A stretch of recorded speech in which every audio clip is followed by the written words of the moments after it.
राम राम शेतकरी मित्रांनो, पाहूया छत्रपती शिवाजी महाराज मार्केट यार्ड लासलगाव येथील आजचे म्हणजे दिनांक 15 मे 2024चे कांदा बाजार भाव.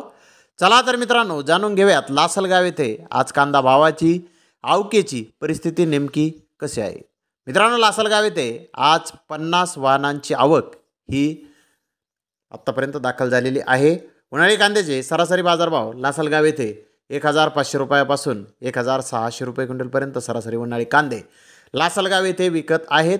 तर टॉप क्वालिटीचा एक लॉट 1751 रुपये क्विंटलपर्यंत लासलगाव येथे उन्हाळी कांद्याला आत्तापर्यंत बाजारभाव निघालेले आहेत. कालच्या बाजारभावाच्या तुलनेमध्ये लासलगाव येथे कांद्याचे बाजारभाव थोडेसे आज कमी दिसून येत आहेत. तर धन्यवाद मित्रांनो, आपण माझा व्हिडिओ शेवटपर्यंत पाहिल्याबद्दल. व्हिडिओ आवडल्यास लाईक करा, शेअर करा.